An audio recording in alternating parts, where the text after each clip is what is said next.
ancienne d'Égypte pharaonique.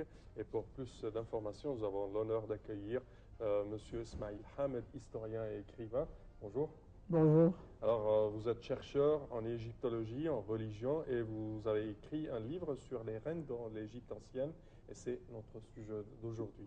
Alors, qui sont les plus importantes reines d'Égypte, de l'Égypte ancienne, premièrement? Ok, au début, je vous remercie pour l'invitation. Moi, j'ai écrit 4 livres sur la femme de l'histoire ancienne, soit à l'époque des pharaons, soit à l'époque antique, dans toutes les civilisations, et encore 2 livres sur les femmes de prophètes et les femmes des compagnons de prophètes. Donc, c'est comme ça. Alors, bien sûr, la femme avait une position très spéciale, une position unique à l'époque des pharaons. Il y avait un respect très particulier pour les femmes. Et on imagine qu'au début de la première dynastie pharaonique, à peu près 3200 avant Jésus-Christ, on avait la première femme connue dans l'histoire du monde antique, qui s'appelle la reine Nit-Hotep. Nit-Hotep, elle était la femme de Narmer. Narmer, elle est très connue comme le fondateur de la première dynastie pharaonique. Oui, c'est celui qui a unifié l'Égypte. Les deux parties, ou les deux royaumes de l'Égypte, le royaume du Nord et le royaume du Sud. Donc on connaît une reine depuis cette période plus de 5200 ans. Juste centaines d'années après, on avait une femme ou une reine qui monte sur le trône. C'est à peu près 3000 avant Jésus-Christ. Donc plus de 5000 ans, on avait une femme qui monte sur le trône de l'Égypte qui s'appelle la reine Mérit-Nit. Mérit-Nit. L'autre c'est Nit-Hotep, pour ne pas mélanger. Nit, c'est une déesse égyptienne, c'était une déesse de la protection et tout ça. Donc toujours on rattache les noms avec les noms de reines et tout ça, comme Amon, comme tout ça. Donc c'était une tradition égyptienne. Depuis la première dynastie pharaonique, on avait une femme qui monte sur le trône. Depuis la 4e dynastie pharaonique, on avait encore une autre femme. C'était la deuxième. Elle s'appelle la reine Khenkaus. Khenkaus, Khenkaus en égyptien, elle était la fille de Mykérinos.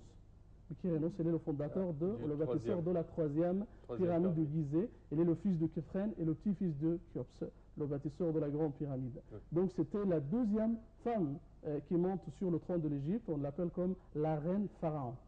Donc ce n'était pas juste une reine qui était juste la femme de roi, mais elle était aussi la femme qui règne le pays. La troisième femme qui était connue dans les sources égyptiennes qui régnait l'Égypte, c'était pendant la 6e dynastie, qui s'appelle la reine Nitocris. C'est la troisième reine.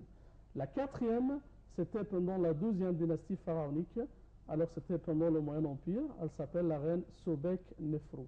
C'est la 4e femme. La 5e femme, pendant la 18e dynastie, elle s'appelle, elle est très connue bien sûr, c'est Hatshepsut. Ah oui. Hatshepsut, alors elle a régné l'Égypte, alors 18 ans comme une reine absolue. Elle était toute seule sur le trône. Mais elle a régné avec son frère et son mari en même temps, Thothmosis II. Alors elle a régné avec lui 4 ans. Donc le règne total d'Hatshepsut, c'était alors 22 ans. C'est incroyable.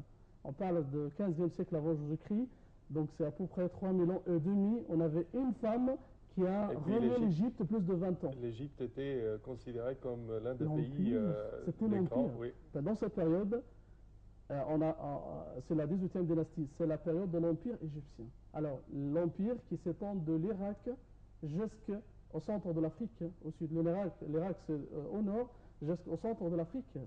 C'était le plus grand empire de l'histoire antique.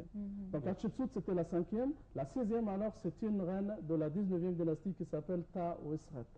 La 7e et la dernière, c'était Cléopâtre. Ah, la dernière, c'est moi, bien évidemment. On est en train de dire ce débat, c'était moi la dernière.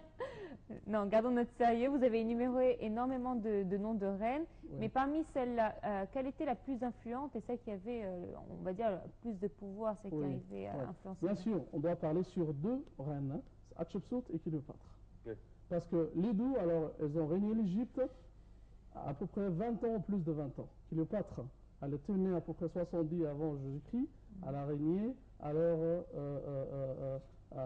quand elle avait à peu près 20 ans. Donc elle reste encore 20 ans, jusqu'à 30 ans, jusqu'à elle a été suicidée. Alors après la défaite, quand elle a épousé bien sûr Marc-Antoine, comme on connaît dans l'histoire. Puis il y avait la guerre entre Marc-Antoine et Octave sur l'Empire romain. Donc Cléopâtre, elle était la femme de Marc-Antoine. Quand Marc-Antoine, elle était alors battu par Octave, donc les deux alors étaient suicidés en Alexandrie. Et jusqu'à présent, alors on fait des recherches pour trouver la tombe de Cléopâtre. Donc Hatshepsut et Cléopâtre étaient les deux reines les plus célèbres de l'histoire antique, pas uniquement de l'Égypte, parce qu'on ne connaît pas beaucoup de choses sur les femmes ou la position de femmes dans les autres civilisations, qu'on a peut-être, on peut dire, trois femmes qui étaient un petit peu. Alors, on connaît par exemple Sémiramis, c'est le nom de l'hôtel là-bas, mais elle était une reine légendaire. On ne connaît pas grand-chose sur elle, c'est juste une partie mythique. Mais on ne connaît pas des événements comme les reines égyptiennes. On connaît encore Zanubia, c'est une reine de Balmer en Syrie. Oui, un petit peu, mais c'était à peu près 2000 ans après Hatshepsut. On connaît encore une autre reine, c'était la reine de Saba, mais on ne connaît pas son nom actuellement, mais on dit que c'était Belkis. Donc c'était juste trois noms de femmes qui régnaient dans les autres civilisations. Mais on n'a pas de ressources. L'Égypte, on avait 7 femmes qui ont régné et qui montent sur le trône et qui faisaient très grandes choses. Par exemple, Hatshepsut, elle a bâti beaucoup de bâtiments. Elle a fait un grand temple à Dir el-Bahari, c'est à Luxor. C'est un des temples les plus magnifiques de l'architecture égyptienne. Aussi, Hatshepsut, elle était enterrée dans la vallée des rois, au milieu des rois de l'Égypte. Hatshepsut, elle se représente comme un roi, avec tous les emblèmes de roi, avec la double couronne, le couvre-tête royal, elle s'habille en homme. Oui, la barbe postiche. La barbe, c'est une femme qui porte la barbe postiche. Aussi, elle se représente comme un sphinx aussi. Sphinx, avec la tête de la reine Hatshepsut, c'est pour la première fois de l'histoire qu'on avait alors une femme qui se représente avec cette forme de sphinx qui représente la force de lion et la sagesse de l'homme. Donc Hatshepsut aussi, elle a fait une expédition commerciale au pays de Bont, en Somalie. C'est aussi une des expéditions les plus rares dans l'histoire antique. Alors donc, vous voyez des bateaux égyptiens, ou des navires égyptiens jusqu'à Somalie. Alors, comment les gens savaient tout ça à l'époque? Donc, il y avait des relations, même aussi avec les autres civilisations. Cléopâtre, c'est une histoire très grande. C'est la femme la plus célèbre de l'histoire antique. La femme, la reine la plus célèbre. Avec tout ça aussi, on avait des reines qu'on ne peut pas les rater. Alors, Nefertari, Nefertiti, la reine Ti. Nefertiti, alors, elle était la femme d'Akhenaton. Elle était peut-être la source du monothéisme. C'est elle qui a cru sur le monothéisme et d'adorer un seul Dieu. Après, Akhenaton, elle a été convaincue par la pensée de sa femme. Donc, elle poussait toujours Akhenaton pour changer la religion égyptienne qui était à l'époque de monothéisme et plusieurs dieux. Alors, d'adorer un seul Dieu, c'est le Dieu Aton. Nefertiti, alors, c'est une femme très importante. On a aussi quelques traditions que Nefertiti monte sur le trône de l'Égypte après la mort ou la disparition de Akhenaton.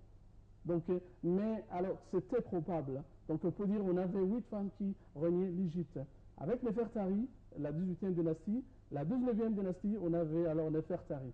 Donc, Nefertiti et Nefertari. Nefertari, c'est la femme de Ramsès II. Elle était la femme la plus aimée de Ramsès II, alors, mais elle est morte très jeune. Ramsès, il a fait pour elle un temple à Abu Simbel, juste pour la reine Nefertari, avec les statues de la reine et tout ça. Donc, Nefertari aussi, elle était une femme très importante. La reine Ti aussi, elle était la femme d'Amenophis III. Alors, je parle sur beaucoup de noms, donc, mais alors... donc, oui, ça signifie que la femme occupe une très grande place en Égypte ancienne. Bien sûr. Alors, d'après les historiens, alors, la femme n'avait pas de respect spécial dans les civilisations antiques qu'en Égypte. Un respect spécial. Et Hérodote, par exemple, elle a dit que avant le mariage, alors il y avait une tradition de mariage. L'homme doit montrer les signes d'obéissance à sa femme avant le mariage. L'obéissance, c'était une condition de mariage. Will Durant, c'est lui qui a fait le livre de l'histoire de la civilisation. Il est très connu comme un livre avec plus de 40 volumes. Alors il a dit que la société égyptienne, c'était une société féministe, ou féminine. Donc la femme, c'était forte à l'époque, plus que l'homme. Donc on a beaucoup de traditions, on a beaucoup de choses à dire sur la position de la femme. Et on a eu beaucoup de transformations aussi. Oui. C'est l'effet de la femme. Ah non, mais... Alors là, elle est tombée du plus bas, là.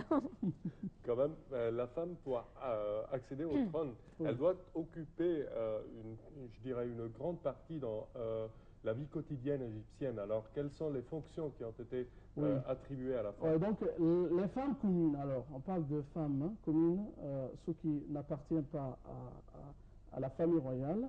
La femme faisait presque toutes les matières à l'époque.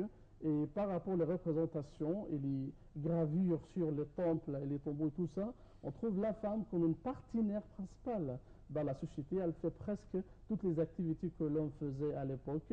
Elle était même prêtre, donc elle était cheikh à l'époque, mais c'est avec des fonctions privées, mais aussi elle était prêtre, elle faisait aussi les activités, elle faisait la culture avec son mari, elle faisait presque les industries qu'il faisait à l'époque, elle faisait beaucoup de choses à l'époque. Elle avait à peu près les mêmes droits et le même statut qu'un homme?